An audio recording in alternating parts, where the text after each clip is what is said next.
How much money do people really have, and what net worth puts you in the top 10% of all Americans? These are just some of the jaw-dropping money statistics we're going to go over in today's video. I've compiled 10 of the most shocking money stats, and let's get started with number 10. And this stat comes from the world of automobiles. And the stat is that 26.6% of trade-ins for new cars have negative equity on them. And the average amount of negative equity as of 2025 is negative $6,754. What that means is that when someone goes to trade in their car, they actually still owe more money on the car than it's actually worth. The term for this is called being underwater on your loan. And listen to this, 32.6% of underwater trade-ins had between $5,000 and $10,000 of negative equity, which means that if you were to go and trade in, let's say, a 2020 Kia Niro, for example, and it's worth $10,000 in trade-in value, but you still owed $5,000 on the loan, your net trade-in equity is only going to be $5,000. This is a problem that has been worsening due to longer-term car loans, for example, 84 months or perhaps 96 months, and vehicles that were bought during the pandemic when prices were inflated a lot due to supply chain shortages. If you combine these factors with car depreciation, it creates a perfect storm for negative equity to form. So how do we avoid situations like this? So here are my 3 takeaways. Number 1, I think you should buy a used car. Depreciation is at its highest for new cars, so if you're willing to buy a 3 years, 4 years, or maybe even a 5-year used car, you can acquire the car when most of the depreciation has been chipped away already. The second takeaway, don't worry about what other people are thinking of you and what you drive, because a car at the end of the day is just to take you from point A to point B. Of course, you might want some luxury features or safety features, I completely get that, but if you are buying a car just to impress other people, I would stay away from that. And the third takeaway is to try the 24-10 rule for buying a car. You could even expand this to the 25-10 rule. That famous rule says that when you buy a car, you should at least put 20% down on the car, try to pay off the car within 4 or 5 years, and all your payments for your car on a monthly basis should not exceed 10% of your gross monthly income. When it comes to car payments, we want to be reasonable with what we're spending on a percentage basis of our monthly income. And what we really just want to avoid is having a car payment that takes up like 25 or 30% of our income. I know that sounds a little ridiculous, but trust me, I've actually seen it happen. People have $1,000 car payments on the reg, and they just see that as a normal way of life. Car payments are definitely one way to kill your wealth. I've made so many videos on this channel about that fact that I will link down below and later on. Shocking money stat number 9 today is all about buy now, pay later debt. So the average user of buy now, pay later carries a loan balance of $760 according to Morgan Stanley. The firm Affirm, I know that's a mouthful, has even come out and said that the average outstanding balance of BNPL was $736 for their company's users. For those of you that don't know, buy now, pay later is that when you buy something online or perhaps in person, it'll give you the option of buying something in installments instead of paying for it all at once. The problem though is that it kind of makes overspending really easy since you don't feel the immediate pain of paying for that item in that moment. While some people think that they won't make a late payment, the statistics show otherwise. Over 24% of BNPL users have made a late payment in 2025. And nearly 40% of Americans who use BNPL actually end up regretting it. Now, if you think you're not susceptible to buy now, pay later because perhaps you make over $100,000 and you can afford things, well, think again. Morgan Stanley found that high-income households are the main adopters of buy now, pay later, with 38% of those earning between $100,000 to $150,000 per year actually using buy now, pay later. So my takeaways are the following. Number 1, if you can't afford something, don't buy it. There's a famous phrase that says, if you can't afford it twice, don't buy it, and I would err on the side of that. Number 2, BNPL programs might seem harmless because of the interest-free loans, but it is a gateway habit to more poor financial decisions. And number 3, debt is still debt at the end of the day. Even if it is interest-free for a period of time, you're still gonna owe money to somebody else. All right, if you thought that last money stat was crazy, wait until you hear this. There is over $18 trillion sitting in deposits at all commercial banks in the United States as of right now. According to a CNBC article, 82% of Americans don't keep their cash in a high yield savings account, and 57% just keep it in a traditional savings account earning little interest, which means that people are losing money every single year without even realizing it. For example, $5,000 in a regular savings account at the national average savings rate of 0.40% is only $20 in interest after 1 year. But if you were able to save it in a high yield account that offered 3.50% APY, that would be an extra $175 for no extra work. That's enough for a brand new pair of headphones that the extra money could buy. So my takeaways for you here is that you should at least at the minimum be opening up a high yield account for your real life savings goals. And you can do so at many institutions such as Chime, who's partnering with me for this portion of the video. The second takeaway is that if you have an emergency fund, you should be putting that in a high yield savings as well, so that you're at least earning interest on that. And the third takeaway is that you can even start really small. So starting small and doing something about your savings is much more important than not doing anything at all. So I would definitely just encourage you to get a high yield account just so that you're getting the most out of your money. Chime offers a 3.50% APY, which is 8 times the national average, and there are no monthly fees or no minimum balances. The best part is that it only takes a few minutes to sign up and you can access your money at any time. And as of today, you can earn up to a $350 bonus just by opening a new checking account and completing qualifying activities. I will link to their landing page down below just so that you can check them out. I appreciate them sponsoring this portion of the video. At the very minimum, just make sure you're getting your money working for you, because that's what's important to building wealth at the end of the day. Now, this next stat is always a pain in my side. It always baffles me, but it's that 60% of Americans cannot afford a $1,000 emergency expense according to Bankrate, and we are essentially a paycheck to paycheck nation. In order to cover an emergency, the same survey reports that 25% of people would turn to a credit card in order to pay off this $1,000 emergency expense. Now, if you look at this table, you can see that the younger generation of Gen Z, 34% of them have no emergency savings. And for the first 3 buckets of generations, Gen Z, Millennials, and Gen Xers, close to 1/3 of them have some emergency savings, but not enough to cover 3 months of expenses. So my takeaways for this money stat is that number 1, if you are young or you're just starting your financial journey, any amount of money that you can save should go first towards building your foundation of emergency savings. Number 2, having this emergency fund will give you peace of mind. You're just gonna sleep better at night. And number 3, don't touch this money unless an actual emergency comes up. I see way too many people, they dip into their emergency fund because perhaps it's commingled with their main checking account.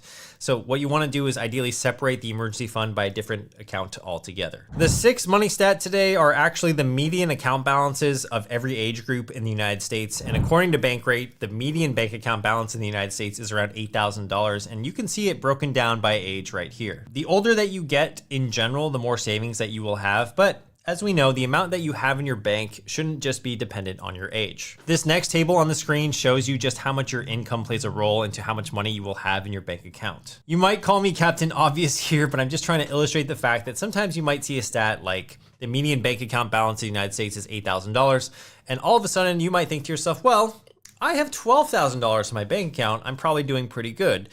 And yes, while you might be above the median in America, perhaps if you're earning $153,000 or more, the median bank balance there is $33,800, so that just might give you some perspective. My takeaways for this money stat are pretty straightforward. Number 1, if you do have $50,000 to $100,000 in your bank account, please make sure you are at least earning some sort of yield for that. Number 2, pay attention to statistics with a grain of salt, because the right amount of cash for you might differ from the right amount of cash for somebody else, depending on your spending habits. And number 3, income is the primary driver of being able to save more money. So try to invest in your skills and getting ahead at work in order to become more financially comfortable, especially if you're still in those earlier income brackets. All right, shifting gears a bit to the investing world, this next stat always boggles my mind, and that is number 5, that 28% of people who roll over their money into an IRA, they leave it in cash. This is more common than people think. People think that when they contribute their money into their Roth IRA or their IRA, or when they roll over their money from a 401k to an IRA, that the cash just automatically gets invested. The former situation is one that really makes you feel dumb if you ever commit it, which is that, you put your money into this Roth IRA or this IRA,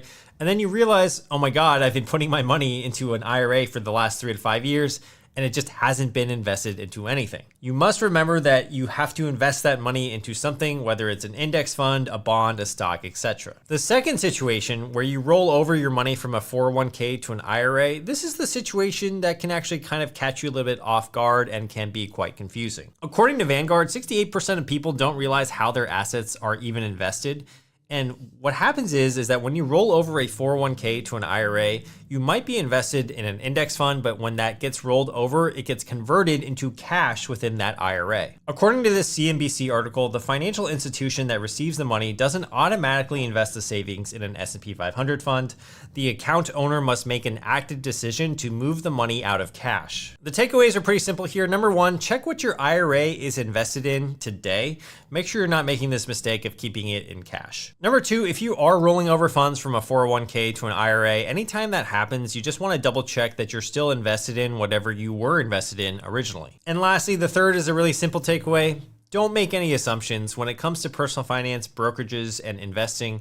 Always make sure you double check. Jaw-dropping money stat number 4 today is also investing related, but it's that the market doubles every 10 years. Now, depending on the rate of return of the markets, this can be longer or shorter, but in general, 10 years is a really good rule of thumb. That's because the market will experience cycles of bull and bear markets, and on any given year when we risk our money in stocks, we're going to be subject to some volatility. According to Financial Samurai, as you can see here, 38% of the years from 1930, the S&P 500 has fallen 10 to 20% intra-year, and 16% of the years the S&P 500 has fallen in excess of 20% intra-year. That means that market corrections and significant downturns are a normal part of investing in stocks, and you must accept this volatility if you want to be a successful investor. If you invest for the long term, the average annual return sits between 8 to 10% even through all of these cycles.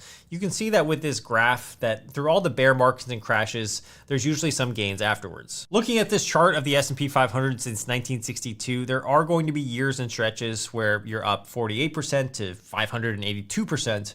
And yes, you will experience catastrophes from time to time, like the 2008 financial crisis and the pandemic COVID-19. But the market has delivered consistent wealth to patient investors. The takeaways for this money statistic include, number one, don't stay on the sidelines. If you stay on the sidelines, your cash loses purchasing power to inflation. If you miss just 10 of the best days in the market in the past 30 years, you could erase your gains by 54%. Missing 20 days and 30 days respectively will cost you 73% of your total gains and 83% of your total gains. Takeaway number 2 is that you must be patient and willing to sit through lots of volatility, especially if you're investing for the long term, because it will be unavoidable. If you are emotional, you want to move on to takeaway number 3. And that third takeaway is that index investing is quite powerful. That's when you just try to seek to match market returns. This allows you to stay patient and passive and get those returns without stressing out too much. Stat number 3 today is that the median age of buying a home these days is now 38 years old. And back in 1991, the first time home buyers' median age was 28 years old. That means 3 decades later, that number of how old somebody is when they buy their first home is almost 10 years higher. More people are choosing to rent instead of to buy, especially because housing affordability has just gotten out of control in the past decade or so. Couple this with the fact that many people are starting to run their numbers a little bit more closely, and a lot of them are realizing that, well, it might just be better to rent and invest my money instead. Plus, with renting, you get the flexibility of having to be able to leave almost whenever you want, and you're not stuck paying hidden costs of owning a home like home insurance, maintenance, property taxes, etc. According to Redfin, nationwide, the typical home buyer needs to earn $112,131 per year to afford the median priced home, which is roughly $25K more than the typical household actually makes. So it's no surprise that affordability is a lot lower these days compared to 10 years ago. And if you are going to buy a house, there are some takeaways that I think you should keep in mind. Number 1, if you want to buy one, you want to stay in it for at least 5 to 10 years. That's the general rule of thumb. This will give you some optionality in terms of refinancing if you ever need it. And you also will mitigate some market risk over time because homes will appreciate over time in more in-demand regions. Takeaway number 2 is don't feel obligated to buy a house. There are many ways to build your wealth, and owning a home is just simply one option. And lastly, make sure you can afford the house itself. Do some research on the hidden costs of maintenance, insurance, property taxes. There's a lot more to owning a home than just the mortgage payment. This next stat I'm really excited about. It's that the amount of net worth required to be in the top 10% of Americans is now $1.06 million. The data sources pretty much all converge together, and they say that to enter the top 10% of American wealth, that your net worth needed to hit around $970K back in 2022. So if you adjust that for inflation, that's just around $1.06 million as of 2025. The takeaways you must know for this money stat is that number 1, your net net worth is more of a reflection of what you do with your income. You could have a top 10% income, but it doesn't automatically guarantee that you'll be in the top 10% of net worth, because if your financial habits are poor, then you could get stuck not generating any wealth. Number two, I think the more that you track your net worth, the more it's going to grow. So I used to like checking it once a month, but these days I'm thinking about checking it once every 6 months, or maybe even just once a year, because your net worth will fluctuate from time to time just due to your investment portfolio. Number three, if you aren't where you want to be with your net worth, don't worry just yet. I would say if you're watching this video, you want to just start small, and doing anything is better than nothing. So if that looks like tracking your net worth, or perhaps investing $50 or even $100 a month, as long as you're doing something, some action is better than none. And the number one jaw-dropping statistic today has to do with your savings rates, and I will give you this crazy example. Pretend that you have two people earning $100,000 per year, and both are trying to save their way to $100,000 in net worth as quickly as they can. The first person, investor A, will save 10% of their income every year,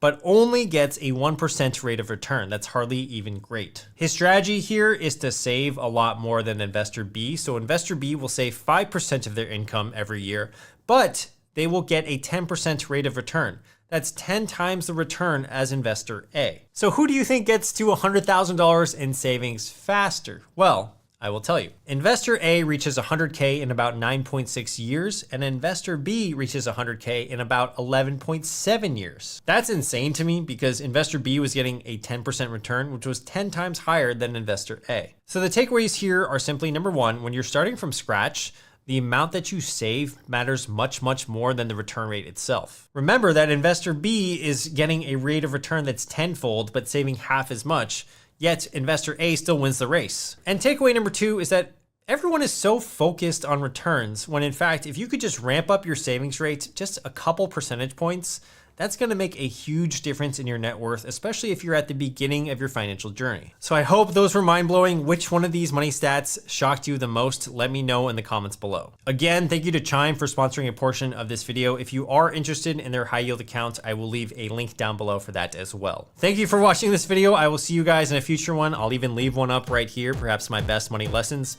And until then,